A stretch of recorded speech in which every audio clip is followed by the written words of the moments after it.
इस बीच एक और बड़ी खबर आपको बता दें, जहां दिल्ली में बीजेपी की हाई लेवल मीटिंग हुई। जेपी नड्डा और गृह मंत्री अमित शाह इस बैठक में मौजूद रहे। इसके साथ ही पार्टी के तमाम पदाधिकारी भी इस बैठक में मौजूद रहे। झारखंड बीजेपी के नेता इस बैठक में शामिल हुए और झारखंड विधानसभा चुनाव को लेकर इस बैठक में मंथन किया गया। उम्मीदवार और गठबंधन पर चर्चा हुई और बता दें आपको कि कल पार्टी की तरफ से उम्मीदवारों की लिस्ट जारी की जा सकती है। तो दिल्ली में बीजेपी की हाई लेवल मीटिंग हुई। बीजेपी अध्यक्ष जेपी नड्डा और गृह मंत्री अमित शाह, साथ ही बीजेपी के झारखंड के तमाम बड़े नेता इस बैठक में मौजूद रहे और उम्मीदवारों के नाम पर मंथन की गई है, चर्चा किया गया है।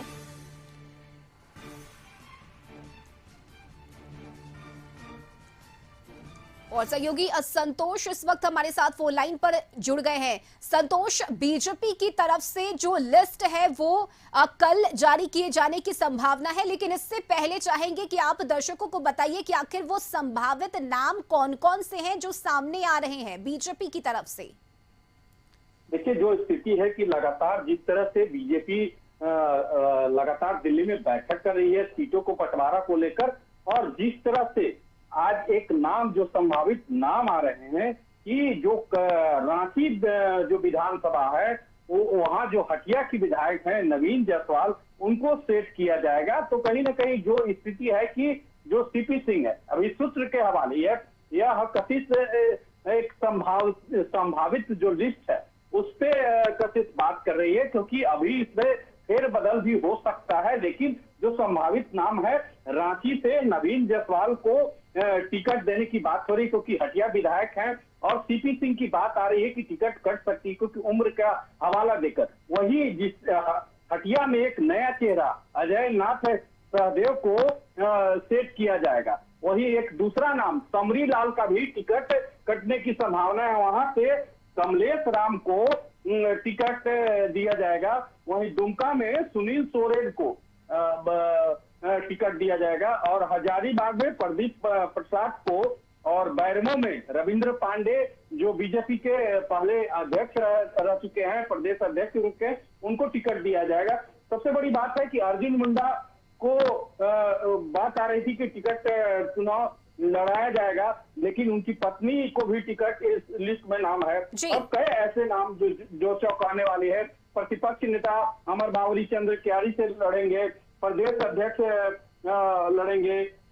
वही हुसैनाबाद से एनसीपी विधायक जो कमलेश सिंह थे, वो कुछ दिन पहले बीजेपी में शामिल हुए थे, और उनको संभावना लगाया जा रहा था कि उनको टिकट हुसैनाबाद से बीजेपी के टिकट पर चुनाव लड़ेंगे। तो इस लिस्ट में हुसैनाबाद से उनका भी नाम है, और जो खूंटी से नीलकंठ सिंह मुंडा का नाम है। तो कई नाम है। जो बिस्तामपुर के रामचंद्र चंद्रवंशी पहले भी बीजेपी के टिकट पर चुनाव लड़े हैं। तो कई नामों पर अभी मंथन चल रहा है। अभी बैठक का दौर दिल्ली में चल रहा है, और 66 से 69 सीटों पर बीजेपी चुनाव लड़ेगी झारखंड में। वहीं 9 से 11 सीट, जिस तरह से 9 से 11 सीट आंसू का पार्टी जो सुदेश वासो की पार्टी है, और 9 से 11 सीट की मांग है, लेकिन 9 सीट की बात अभी भी बढ़ रही है। तो जो स्थिति है कि लगातार जिस तरह से जदयू का कल बयान आया खीरू महतो का कि हम 2 सीट पर नहीं मानेंगे, 9 वो भी 11 सीट मांग, तो ये मान मनोबल का जो दौर, क्योंकि जिस तरह से कल प्रधानमंत्री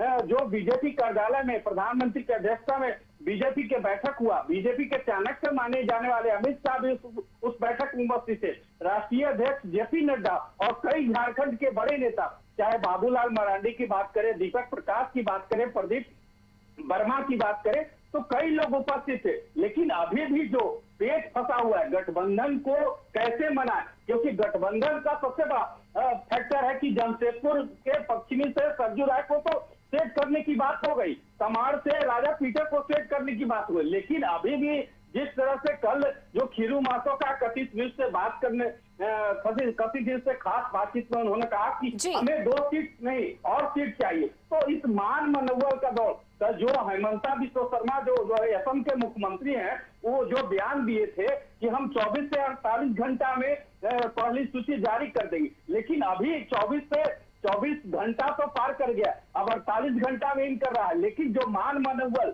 आप समझ सकते हैं कि जो मंथन हुआ, एक विधानसभा से 3 उम्मीदवार की सूची तैयार करने के बाद दिल्ली आला कमान को भेजा गया। उस समय कहा गया कि हरियाणा और जम्मू कश्मीर का रिजल्ट है तो उसके बाद केंद्रीय समिति के मुहर लगेगी। लेकिन जब दोनों का रिजल्ट हो गया, दोनों जगह सरकार का घोषणा हो गया कि वहाँ बीजेपी हरियाणा में और वहाँ जो गठबंधन के हैं वहाँ सरकार, लेकिन अब स्थिति है कि अभी भी जो मान मनोबल का दौर बिल्कुल संतोष, और ऐसे में देखना होगा कि किस तरह से सीटों के बंटवारे पर सामंजस्य बिठाया जाता है और बीजेपी कितने सीटों पर अपने उम्मीदवार को उतारती है। बहुत शुक्रिया संतोष आपका तमाम जानकारी के लिए। और सहयोगी श्रुति भी इस वक्त हमारे साथ लाइव जुड़ी हुई है। श्रुति, बीजेपी के लिस्ट की अगर हम बात करें तो लगातार कशिश न्यूज पर हम अपने दर्शकों को बता रहे हैं कि कौन कौन से नाम है जो इस बार सामने आ रहे हैं, लेकिन इस लिस्ट को अगर हम देखें तो कई नए चेहरे हैं जिनकी लॉटरी लग सकती है इस बार, और कुछ पुराने चेहरे हैं जिनका टिकट भी काटा जा सकता है। जो संभावित लिस्ट अभी सामने आई है उसमें